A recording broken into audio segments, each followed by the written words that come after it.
Halo, perkenalkan nama saya Muhammad Altari Krediwan, NIM 2001577592, jurusan Computer Engineering di BINUS University.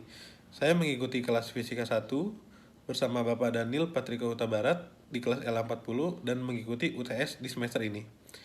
Saya akan menjelaskan hasil-hasil pekerjaan saya untuk UTS Fisika 1 semester ini. Berikut adalah jawabannya. Di soal pertama, kita harus mengkonversi 3,7 meter dan 14 hari. 14 hari ke dalam detik, 3,7 meter ke dalam mikrometer. Pertama, 14 hari kita konversi ke dalam detik. 14 hari yaitu 336 jam. 336 jam adalah 20.160 menit.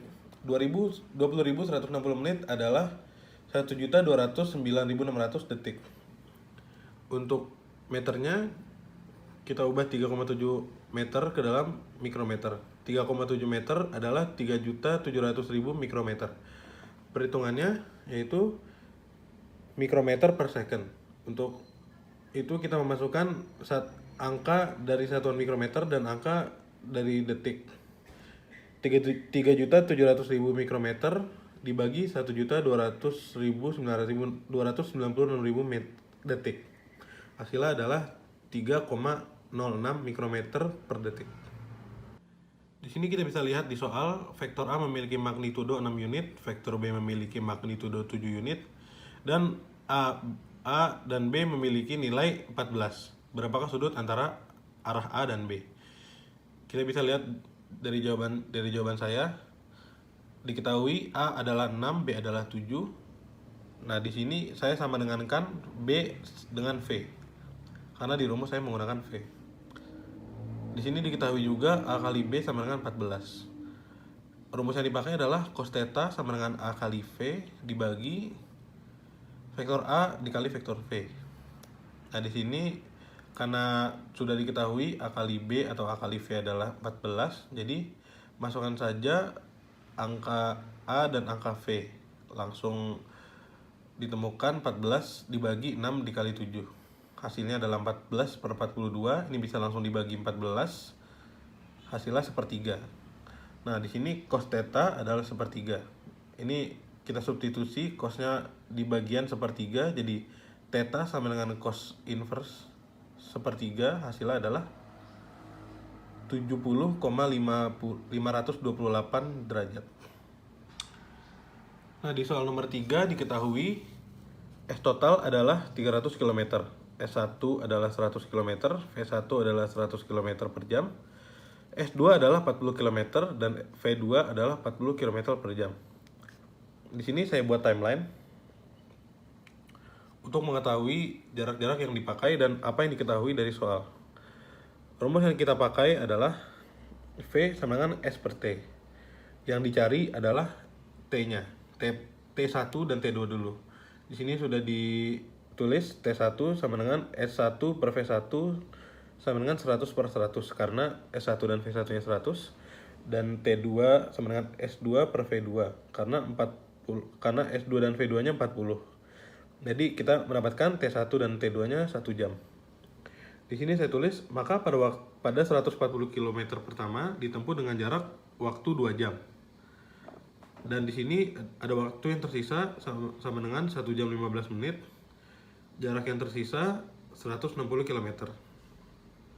Kenapa 1 jam 15 menit? Karena dari jam 8 sampai jam 11.15 itu membutuhkan waktu 3 jam 15 menit. Dan di sini sudah ditempuh dengan 2 jam. Jadi sisanya 1 jam 15 menit. Di sini jarak yang pertama dipakai adalah 140 km. Karena total jaraknya 300 km, jadi sisa jaraknya 160. Di sini saya konversi 160 km sama dengan 160.000 meter, dan 1 jam 15 menit sama dengan 4.500 detik. Untuk mencari V3, rumus yang dipakai adalah V sama dengan S per T. Jadi di sini V3 sama dengan S per T, yaitu S-nya 160.000 dan T-nya 4.500. S itu adalah jarak, T adalah waktu. Sama dengan 35,55 meter per second. Nah, ini dikonversi menjadi kilometer per jam, yaitu 35,55 per 1000 kali 3600. Hasilnya adalah 128 km per jam. Untuk soal nomor 4, diketahui M-nya sama dengan 1600 kg, G-nya sama dengan 10 meter per second, V-nya sama dengan 12 meter per second, W-nya adalah perkalian dari M dikali G. Di sini saya memakai rumus delta F sama dengan M kali A. W min T sama dengan delta F. Jadi kita masukkan saja rumus W sama dengan M kali G, yaitu 1600 dikali 10 min T sama dengan 1600 dikali 0. Kenapa 0? Karena A-nya sama dengan 0. Oke, langsung ditemukan jawaban T sama dengan 16.000 Newton. Untuk soal nomor 5, saya memisalkan 1 adalah ayah dan 2 adalah anak. Nah, di sini diketahui EK1 sama dengan setengah EK2, M2 sama dengan setengah M1. Untuk V1 plus 1 sama dengan V2, karena dalam soal disebutkan sang ayah menambah kecepatan 1 ms dan kemudian memiliki energi kinetik yang sama dengan putranya.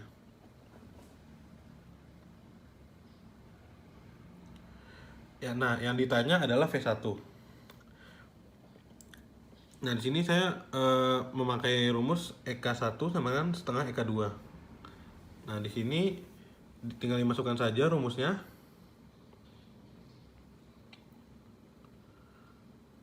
Dan saya mendapatkan hasil akhir 2V1 kuadrat sama dengan setengah V2 kuadrat. Di sini kita mau menghilangkan setengahnya.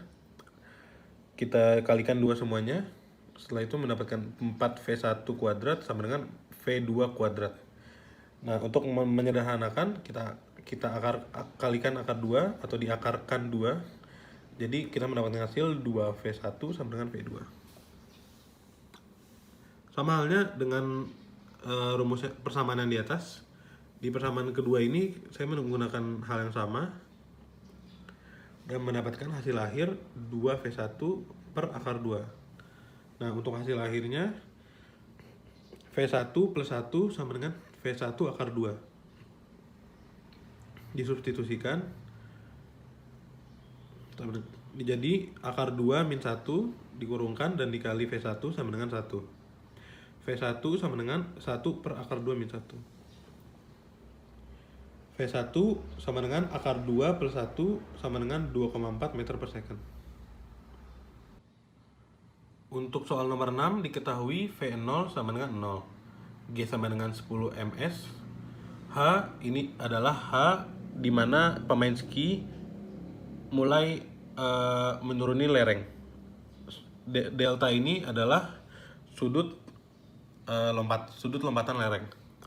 Yang pertama kita harus mengetahui V awal untuk mencari H maksimal. V awalnya itu adalah V di mana pemain ski ini memulai loncatannya.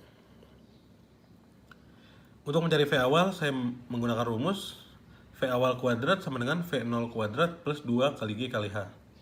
Dan didapatkan hasil V awal kuadrat sama dengan 400. Di sini ada V awal kuadrat. Kuadratnya kita pindahkan ke kanan menjadi akar. Jadi akar 400 sama dengan 20 meter per second. Untuk mencari H maksimal, saya menggunakan rumus V0 kuadrat dikali sin kuadrat theta dibagi 2 kali gravitasi. Di sini V0 untuk rumus ini sama dengan V awal.